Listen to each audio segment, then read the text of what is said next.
Bismillahirrahmanirrahim. Assalamualaikum warahmatullahi wabarakatuh. Sahabatku semua dimanapun Anda berada, marilah pada kesempatan kali ini kita belajar tentang konsep kesetaraan gender ditinjau dalam pandangan Islam. Tapi sebelum itu saya ingin berdoa untuk sahabatku semua dimanapun Anda berada. Mudah-mudahan kita selalu diberikan rahmat, hidayah, inayah dari Allah Subhanahu wa Ta'ala, sehingga kita bisa menikmati iman Islam hingga akhir hayat kita. Sahabatku semua dimanapun Anda berada, kita tahu beberapa tahun yang silam masyarakat Indonesia atau publik dibohkan, terutama umat Islam ya, tentang rancangan undang-undang kesetaraan gender. Ini yang ingin saya tekankan di sini, atau kita ingin belajar bersama, bahwa konsep kesetaraan gender yang diadopsi dari Barat itu adalah konsep yang ingin menyamakan antara laki-laki dan perempuan. Jadi seakan-akan laki dan perempuan itu setara dalam segala aspek, entah itu aspek kepemimpinan, aspek sosial, aspek dalam keluarga, dalam suami dan istri. Kalau di Barat itu sudah tidak ada yang namanya konco wingking, terus laki-laki itu adalah pemimpin, tidak ada di dalam kehidupan sosial kemasyarakatan di Barat. Sehingga misalnya dalam satu kasus, misalnya istri dipaksa oleh suami untuk hamil, istri tidak mau, maka istri boleh berhak menolak untuk tidak hamil. Kalau suami terus memaksa, maka suami bisa dilaporkan ke pengadilan, ke kepolisian setempat dan seterusnya.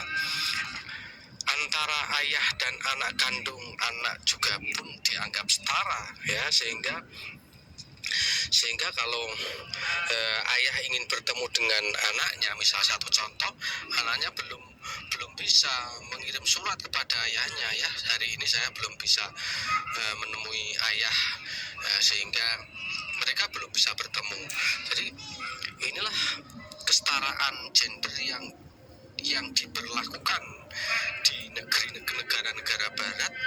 Memang antara laki dan perempuan itu sama, rata, sama rasa ya, tidak ada istilah yang di depan itu laki, yang perempuan di belakang dan sebagainya. Dan inilah yang kita khawatirkan, karena kalau kita bicara tentang Islam, maka Islam memiliki aturan yang unik, memiliki aturan yang tegas, sebagaimana Quran menyatakan walaysat dzakaru kal unsa, bahwa tidaklah sama antara laki dan perempuan. Dalam konteks ini bukan berarti Islam setara.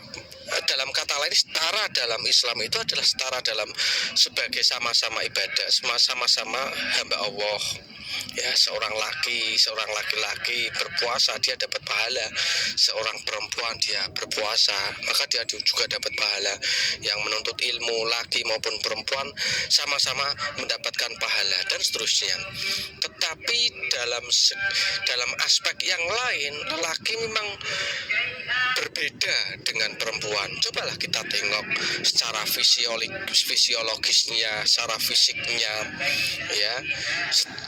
Laki-laki lebih dominan untuk mengedepankan akalnya, sedangkan perempuan ya itu lebih dominan perasaannya yang dibawa. Jadi memang secara psikis, secara fisik ya, ya laki-laki ingin dimong, dibimbing, ya, dididik dan seterusnya. Sedangkan sifat laki-laki tadi mohon maaf, wanita itu keinginannya adalah ingin dibimbing, dididik oleh seorang laki-laki yang menjadi imamnya, yang menjadi suaminya. Ya, belum bicara kita dalam sebuah konteks rumah tangga, maka laki-laki adalah qawamah bagi seorang wanita. Ya, qawamah dalam arti adalah ya seorang suami adalah yang sebagai guru bagi istrinya, bagi anak dan istrinya ya.